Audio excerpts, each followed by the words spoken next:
नमस्कार दोस्तों, मैं विनोद कुमार, मेरे यूट्यूब चैनल पर आपका स्वागत है। दोस्तों, आज मैं आने वाले एसएससी व रेलवे एग्ज़ाम के लिए ज्योमेट्री टॉपिक का क्विक रिवीजन व उस पे आधारित कुछ सवाल कराने जा रहा हूँ। ठीक है फ्रेंड्स, इस सीरीज़ का ये मेरा दूसरा वीडियो है। ठीक है, तो आइए देखते हैं ज्योमेट्री यानी ज्यामिति पार्ट 2। ठीक है, इसमें मेरा टॉपिक है समरूपता यानी सिमिलैरिटी।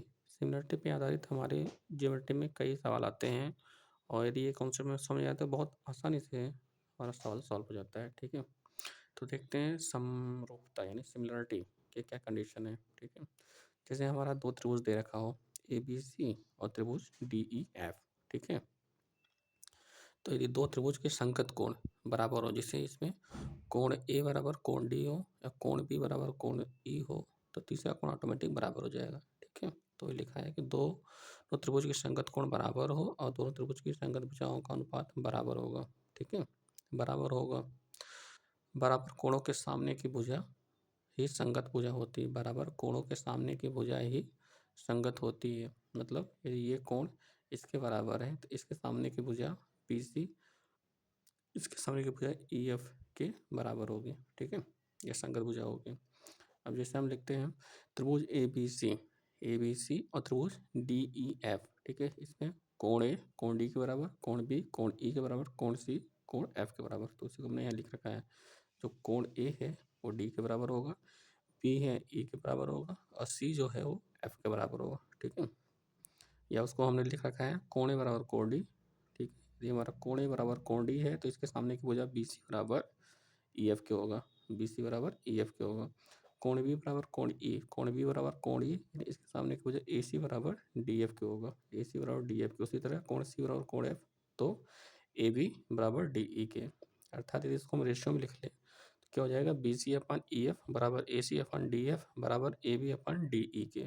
ठीक है, ऐसे हम कंक्लूजन क्या निकालते हैं कि जैसे कोई त्रिभुज, दो त्रिभुज है। ठीक है, A B C D E F. ठीक है, इसमें तीनों भुजाओं का रेशियो या इसकी ऊंचाई, दोनों त्रिभुज के लंबवत ऊंचाई का रेशियो, या इसके अंदर कोई त्रिभुज कोई वृत्त बनता है तो अंतर्वृत्त की त्रिज्या का रेशियो, या बाह्य वृत्त बनता है तो उसका रेशियो, या कोई मीडियन हो तो उसका रेशियो, या फिर कोई एंगल बाई सेक्टर हो, उन सब का जो रेशियो होगा आपस में क्या होगा, एक दूसरे के बराबर होता है। जिससे यदि हमारा B C upon E F, A C upon D F, A B upon इतना। ठीक है, अब पहले त्रिभुज का परिमाप अपन दूसरे त्रिभुज का परिमाप। ठीक है, या पहले त्रिभुज की लंबवत ऊंचाई upon H one upon H two बराबर आर वन पर आर टू, आर वन जो कि बाह्य त्रिज्या का, बाह्य वृत्त की त्रिज्या का रेशियो है। ये हमारा मीडियन का रेशियो है, हमारा एम टू। ये एंगल बाई सेक्टर होता है। ठीक है, तो इन सब का रेशियो आपस में क्या होता है, संगत त्रिभुज के एक त्रिभुज का मान दिया होगा, एक त्रिभुज के मान बाह्य वृत्त की त्रिज्या का मान दिया हो, दूसरे का निकालना हो और दोनों त्रिभुज के अंतर्वृत्त की त्रिज्या का मान दिया हो, तो यहाँ से हम इजिली इस रेशियो से निकाल सकते हैं। ठीक है,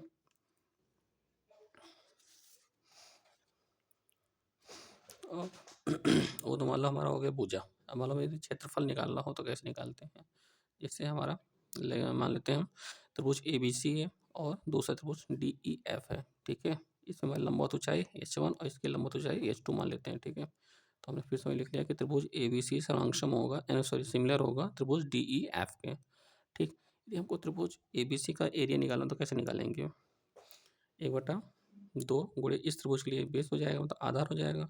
बी सी इसका ऊंचाई एच वन है, एक बटा दो गुणे बी सी गुणे एच वन बट्टे इस त्रिभुज का यदि हमें क्षेत्रफल निकालना है तो क्या हो जाएगा, एक बटा दो गुणे आधार मतलब ई एफ गुणे एच टू। ठीक है, अब एक बटा दो से कट जाएगा आपस में, बचेगा क्या, B C upon E F गुणे H one upon H to.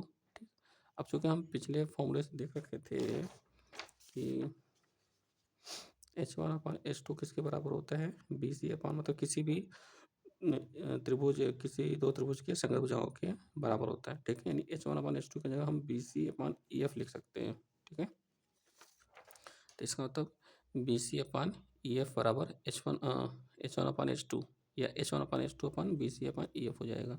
तो यहाँ पर हम B C upon E F लिख देंगे। अब हमारा क्या हो जाएगा, बी सी स्क्वायर अपन ई एफ स्क्वायर। ठीक है, यानी एरिया आप त्रिभुज ए बी सी बटे एरिया ऑफ त्रिभुज डी ई एफ बराबर क्या हो जाएगा, संगत भुजाओं का स्क्वायर।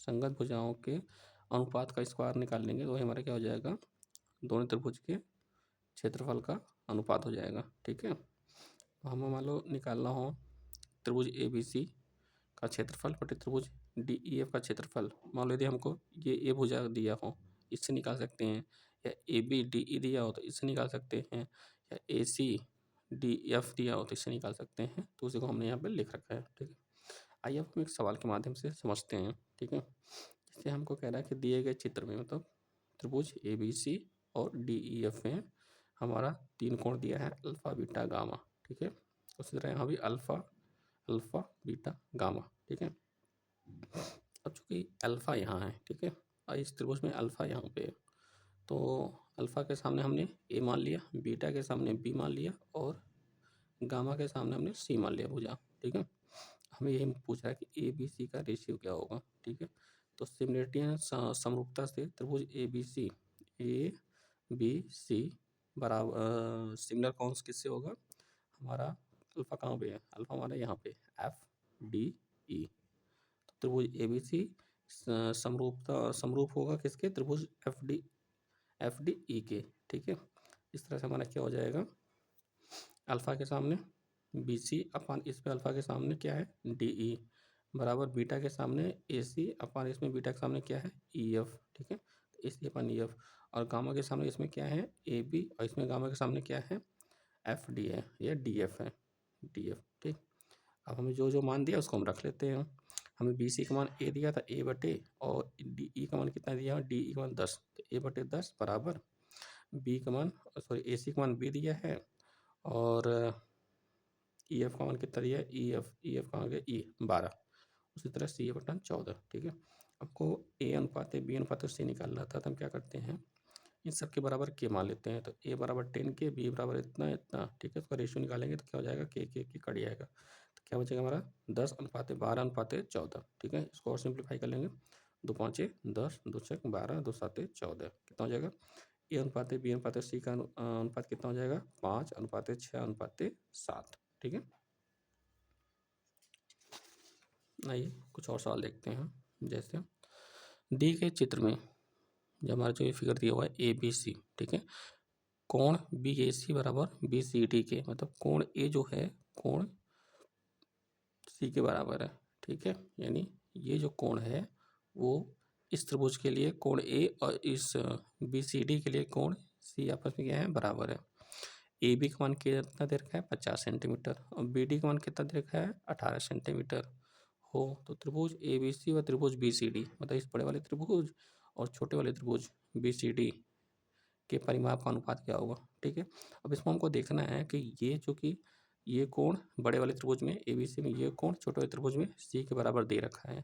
ठीक, अब बड़े वाले त्रिभुज और छोटे वाले त्रिभुज में ये कोण दोनों के लिए कॉमन है। ठीक है, तो इसका मतलब जो हमारा ये कोण होगा कोण डी छोटे वाले त्रिभुज के लिए और कोण सी बड़े वाले त्रिभुज के लिए क्या होगा आपस में बराबर होंगे। ठीक है, अब हम क्या कर सकते हैं कि इस तरह से हमारा त्रिभुज ए बी सी सिमिलर होगा, यानी समरूप होगा इसके त्रिभुज सी बी डी के ए।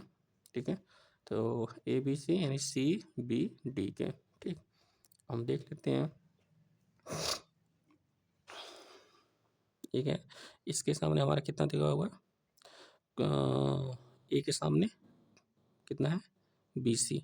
ठीक है, और सी के सामने कितना दिया हुआ है हमारा छोटे वाले त्रिभुज में बी सी डी में सी के सामने कितना दिया मतलब बी डी। ठीक है, बी डी का कितना दिया रखा है हमें 18। उसी तरह क्या निकालेंगे हम इस बड़े वाले त्रिभुज में कोण सी के सामने 50 है।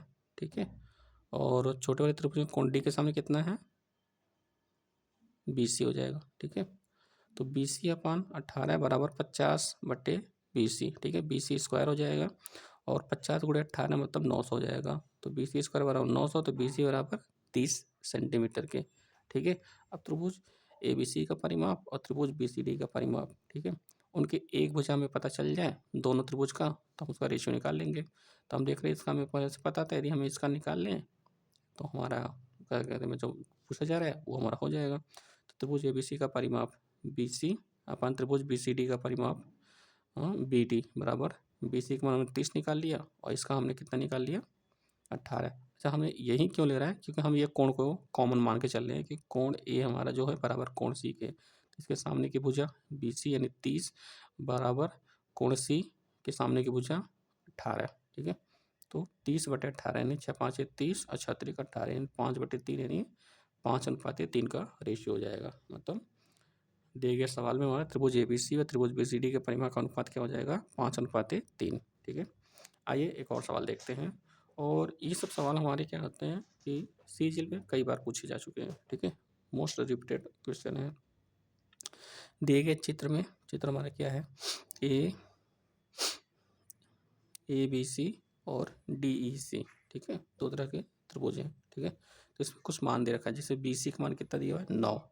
CE का मान कितना दिया हुआ है? CE का मान कितना दिया हुआ है? 15। AC का मान कितना दिया हुआ है? 4x - 1। CD का मान कितना है? 5x + 3। ठीक है, तो हमसे क्या पूछा जा रहा है? x का मान पूछा जा रहा है। ठीक है फ्रेंड, तो देखते हैं। जैसा कि चित्र से हमें क्या पता चल रहा है कि ये जो कोण है, ठीक है, ये जो कोण है वो दोनों त्रिभुज के लिए, यदि हम ABC ले या DEC ले, दोनों में क्या हो रहा है? कॉमन हो रहा है। ठीक है, तो त्रिभुज ABC व त्रिभुज DEC समरूप होंगे क्योंकि एक कोण कॉमन हो गया दोनों में। ये भी 90 डिग्री, ये भी 90 डिग्री, तो ऑटोमेटिक ये कोण इसके बराबर हो जाएगा।